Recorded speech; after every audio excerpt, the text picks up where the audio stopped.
सभी विद्यार्थियों का एक बार पुनः राजकीय उच्च माध्यमिक विद्यालय ढांढन की भौतिक विज्ञान ऑनलाइन कक्षा में स्वागत है। विद्यार्थियों, हमारी जो पहली इकाई है वो अब हम लगभग समाप्ति की ओर उसको लेके जा रहे हैं। हम लोगों ने कल जो बात पढ़ी थी, कल की जो बात पढ़ी हुई उसका बहुत ही महत्वपूर्ण निष्कर्ष है। हम लोगों ने एक तो पढ़ा था बच्चों, विद्युत द्विध्रुव के कारण अक्षीय रेखा पर तीव्रता, ये मान आया था 2kp/r⁴। हम लोगों ने निरक्षीय रेखा पर तीव्रता का मान ज्ञात किया था, इसकी वैल्यू आई थी kp/r⁴। आप लोगों को मैंने इस बात को अच्छी तरह से बताने का प्रयास किया था कि आपको एक यहाँ पर कॉन्सेप्ट ध्यान रखना है कि यदि लघु विद्युत द्विध्रुव है, दूरी समान है, तो विद्यार्थियों निरक्षीय रेखा पर विद्युत क्षेत्र की तीव्रता अक्षीय की तुलना में आधी होती है। एक नंबर के जब प्रश्न आते हैं तब आप लोगों को गणना की जटिलता में फंसने की आवश्यकता नहीं होती है। आप लोगों को यदि याद है तो आप डायरेक्ट लिख सकते हैं। आज हम लोग एक बहुत ही महत्वपूर्ण टॉपिक शुरू करने जा रहे हैं। ये टॉपिक विद्यार्थियों 2012, 2015 और 2018 की बोर्ड परीक्षा में आया हुआ है। टॉपिक का नाम क्या है? एक समान विद्युत क्षेत्र में विद्युत द्विध्रुव पर बल एवं बल आघूर्ण, force and torque on electric dipole in uniform electric field. एक समान विद्युत क्षेत्र, आप सभी लोगों को पता है एक समान विद्युत क्षेत्र का मतलब क्या होता है? जहां पर विद्युत क्षेत्र की तीव्रता का परिमाण और दिशा समान हो उसे हम क्या बोलते हैं? एक समान विद्युत क्षेत्र। विद्युत क्षेत्र को प्रदर्शित करने के लिए उसके प्रारूप की व्याख्या हेतु हम सबको ध्यान है क्या खींची जाती है? विद्युत बल रेखाएं। तो बच्चों, किसी स्थान पर एक समान विद्युत क्षेत्र को दर्शाने के लिए विद्युत बल रेखाएं खींची गई है। यहाँ पर बच्चों एक यह विद्युत द्विध्रुव स्थित है, ये मान लिया हमने विद्युत द्विध्रुव। विद्युत द्विध्रुव आप सभी लोगों को अच्छी तरह से याद हो चुका है। समान परिमाण व विपरीत प्रकृति वाले आवेशों का एक ऐसा युग्म जिसमें दोनों आवेश एक दूसरे के अति निकट स्थित होते हैं, उसे हम क्या बोलते हैं? विद्युत द्विध्रुव। जिसके एग्जाम्पल हम लोगों ने काफ़ी पढ़ लिए हैं। H2O है, NaCl है, HCl है, NH3 है, कार्बन मोनोऑक्साइड है, काफ़ी सारे उदाहरण हैं। तो ये बच्चों विद्युत द्विध्रुव है। -q तो मान लीजिए बिंदु A पर स्थित है और +q बिंदु B पर स्थित है। आप सभी बच्चे जो फिजिक्स पढ़ते हैं उनको गणित का बेसिक नॉलेज होता है।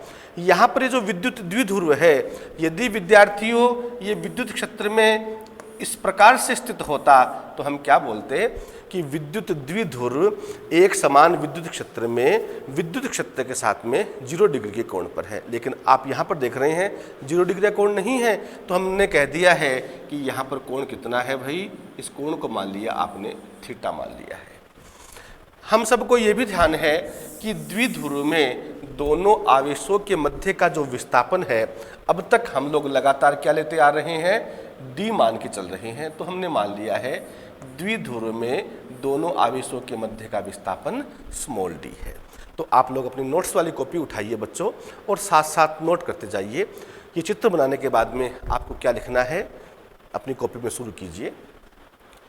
एक समान विद्युत क्षेत्र वेक्टर E में, एक समान विद्युत क्षेत्र वेक्टर E में एक विद्युत द्विध्रुव इस तरह से स्थित है कि यह विद्युत क्षेत्र के साथ थीटा कोण पर है। एक समान विद्युत क्षेत्र में एक विद्युत द्विध्रुव इस तरह से स्थित है, या विन्यस्त बोल दो कि यह विद्युत क्षेत्र के साथ थीटा कोण पर है। अब आप लोगों को जब मैंने विद्युत क्षेत्र की तीव्रता की परिभाषा बताई थी तो बच्चों आपको शायद याद है वेक्टर E बराबर क्या था भाई? F/q0। इसका मतलब किसी भी आवेशित कण पर विद्युत क्षेत्र के कारण लगने वाला बल क्या होता है? F/qE। तो हमारे पास में जो विद्युत द्विध्रुव है, यहाँ पर कितने आवेश है? एक -q एक +q। इन दोनों पर क्या लगेगा भाई? विद्युत क्षेत्र के कारण से बल लगेगा। हम लोगों को फिजिक्स और मैथ्स में बच्चों रटना नहीं पड़ता है, हर बात को बारीकी से समझना पड़ता है।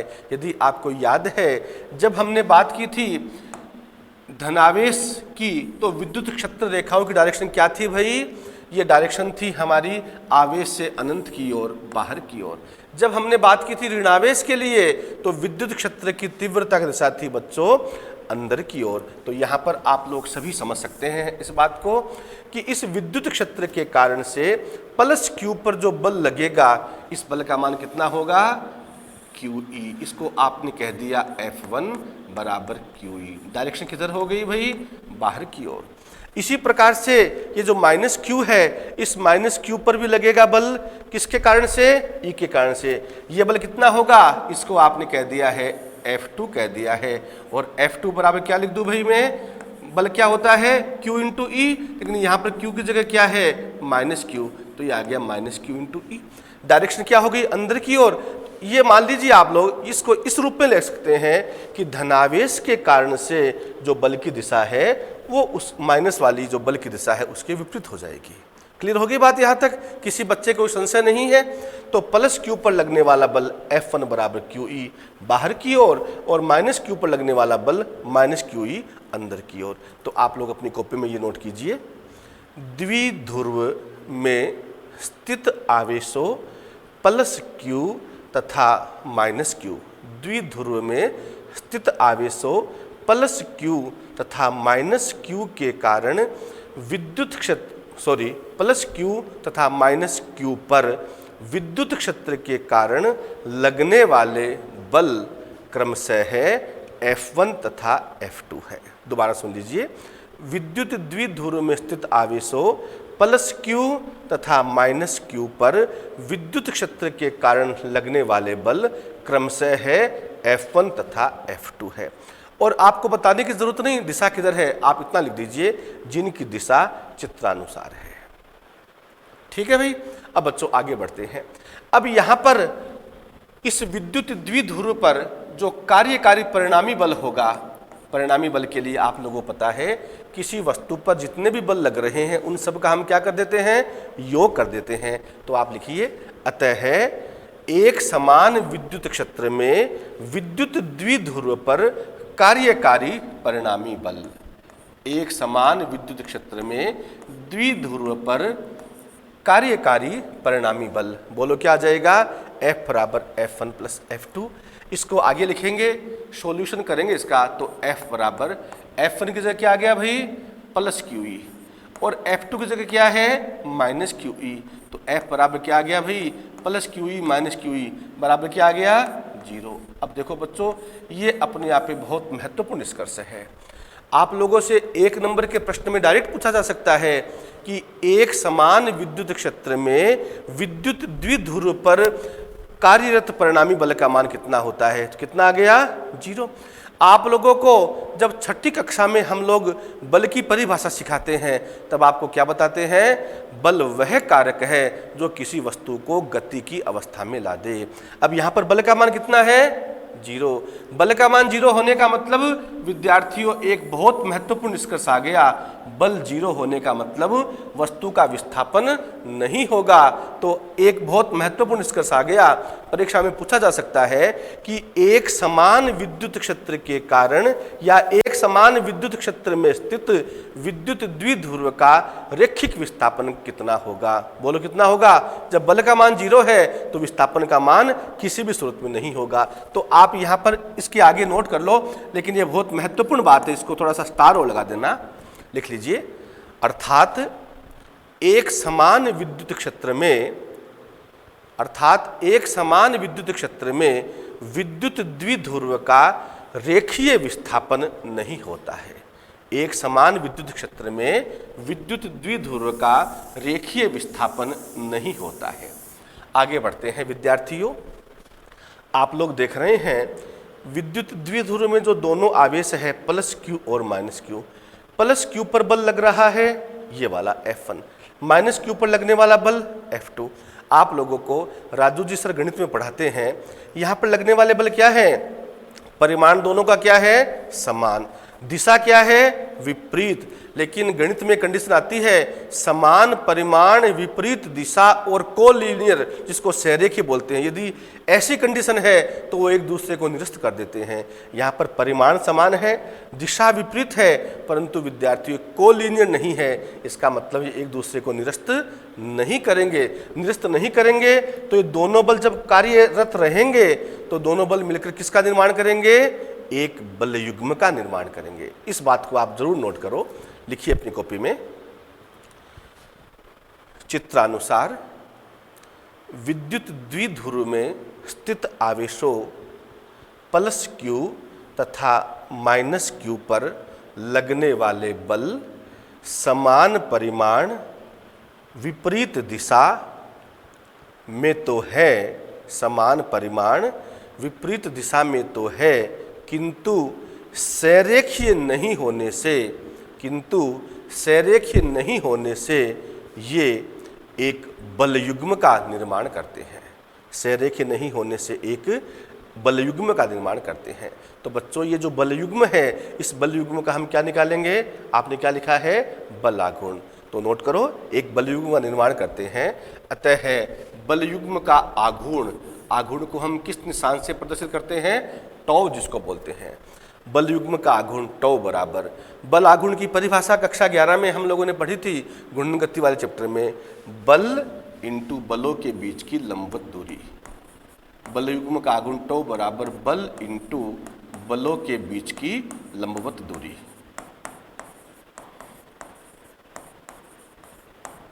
बलों के बीच की लंबवत दूरी होगी। अब आप ध्यान दीजिए, टो बराबर, विद्यार्थियों बल की जगह क्या लिखूं? बल की जगह बल का परिमाण लिखना है। प्लस का परिमाण प्लस और माइनस का परिमाण भी प्लस। तो यहाँ पर बल की जगह तो आ जाएगा QE इंटू बलों के बीच की लंबवत दूरी। अब आप सारे बच्चे ध्यान देना, एक तो है ये वाला बल माइनस QE, एक है ये वाला बल। ध्यान देना बच्चों, जैसे मेरा बायां हाथ तो व्यक्त कर रहा है F1 को और दायां हाथ व्यक्त कर रहा है F2 को, तो दोनों के बीच की लंबवत दूरी कौन सी हो गई? ये वाली जो भुजा है ये हो गई है लंबवत दूरी। तो आप देखिए ये F2 ये F1, तो ये लंबवत दूरी बन जाएगी। इसको आपने कह दिया C, तो लंबवत दूरी कौन सी हो गई भाई? BC। तो आप कह सकते हैं बलों के बीच की लंबवत दूरी ये क्या हो गई? BC।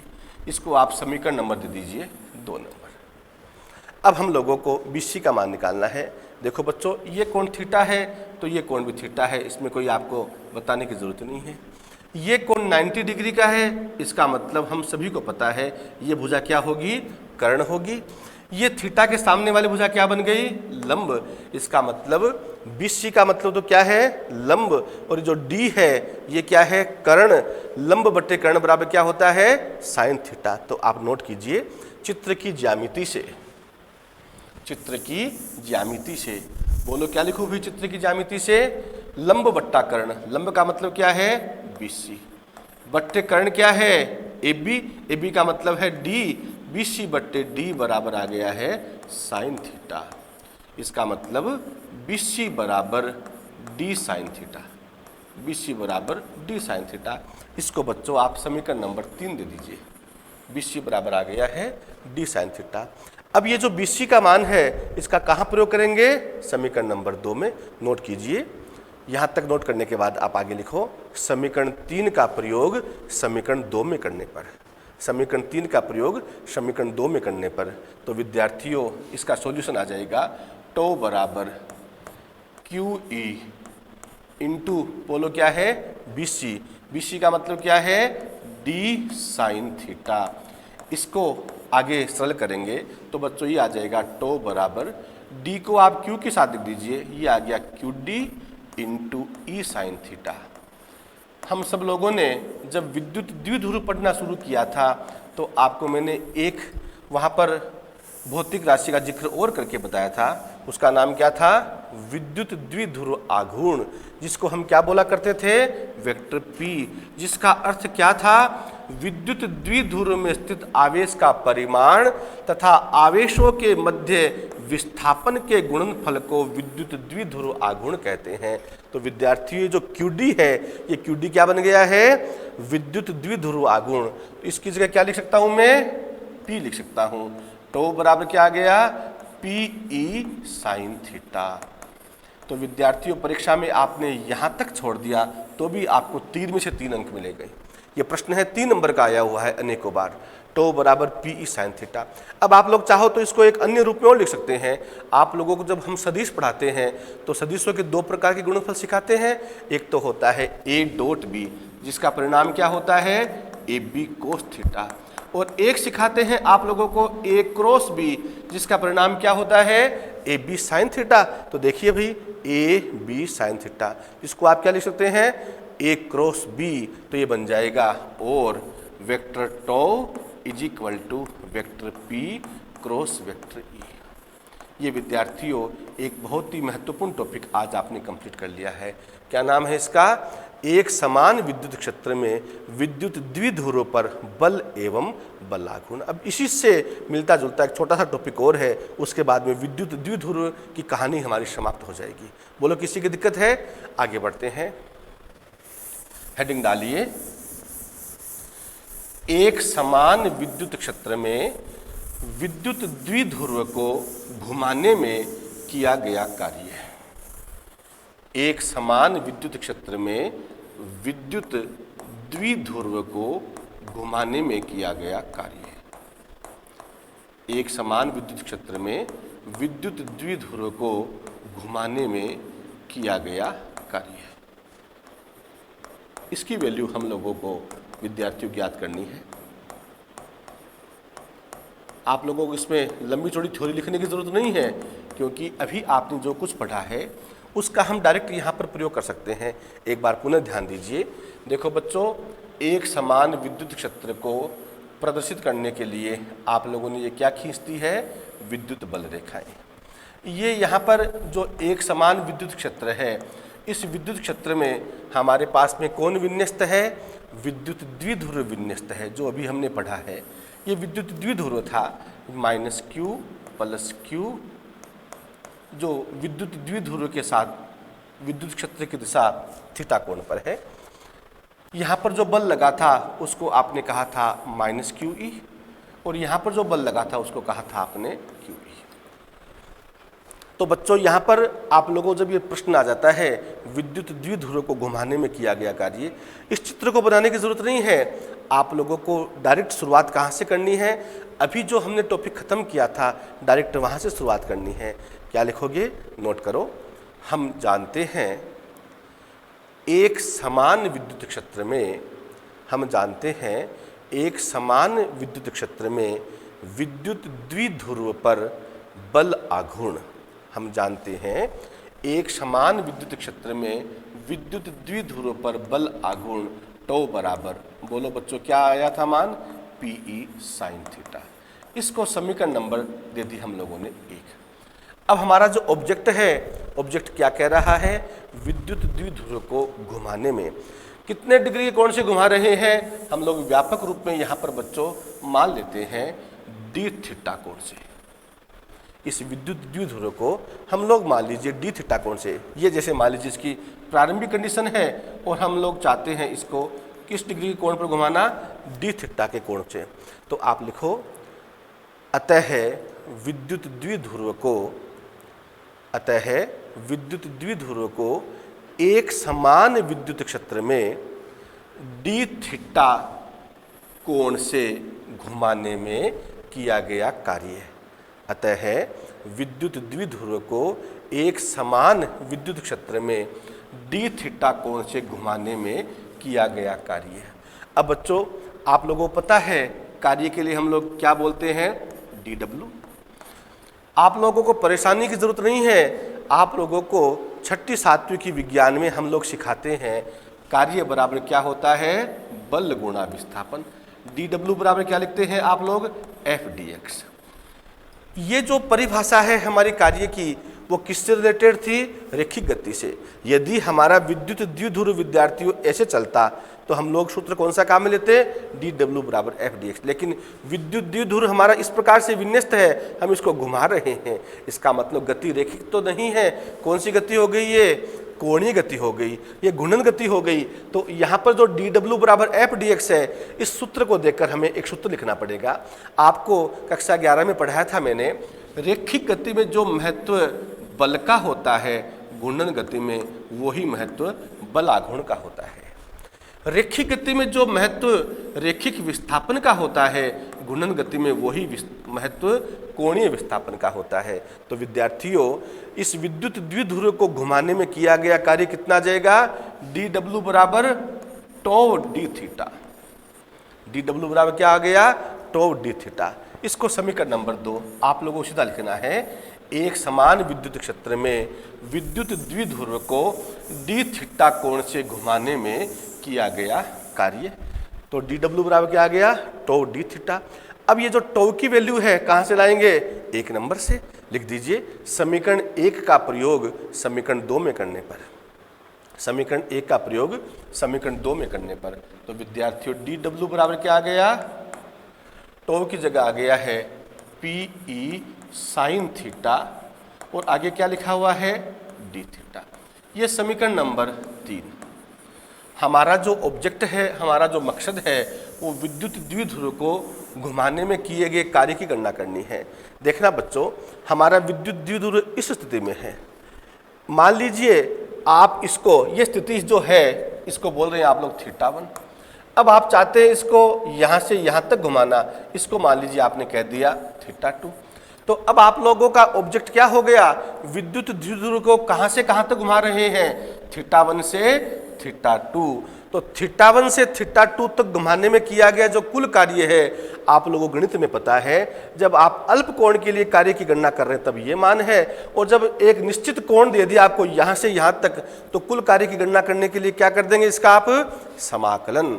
नोट करो, एक समान विद्युत क्षेत्र में विद्युत द्विध्रुव को, एक समान विद्युत क्षेत्र में विद्युत द्विध्रुव को θ1 से θ2 तक घुमाने में किया गया कुल कार्य, θ1 से θ2 तक घुमाने में किया गया कुल कार्य क्या कर देंगे? समीकरण 3 का आप समाकलन। सारे बच्चे ध्यान से समझना, ये आ गया इंटीग्रेशन dw बराबर integration P sine theta D theta, और इसकी समाकलन की सीमा कहाँ से कहाँ तक आ जाएगी? θ1 से θ2। बोले बच्चों यहाँ तक दिक्कत है किसी के?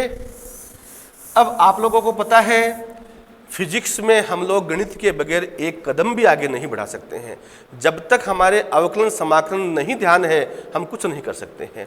तो ये यहाँ पर है 1 dw का समाकलन क्या आ गया भाई? w।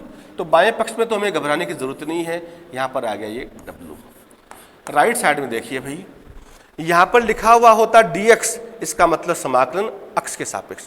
यहाँ पर लिखा हुआ था dy, समाकलन y के सापेक्ष, लेकिन यहाँ लिखा हुआ है d थीटा, इसका मतलब समाकलन थीटा के सापेक्ष। तो थीटा तो यहाँ पर होगी चर राशि, बाकी सारी राशियाँ अचर राशि। अचर राशि को कहाँ ले लेंगे? समाकलन से बाहर। तो विद्यार्थियों पी को तो ले लीजिए आप लोग बाहर, और अंदर रह गया समाकलन के भीतर θ1 से θ2 साइन थीटा डी थीटा। ये मान लीजिए बच्चों समीकरण नंबर 4 आ गई है।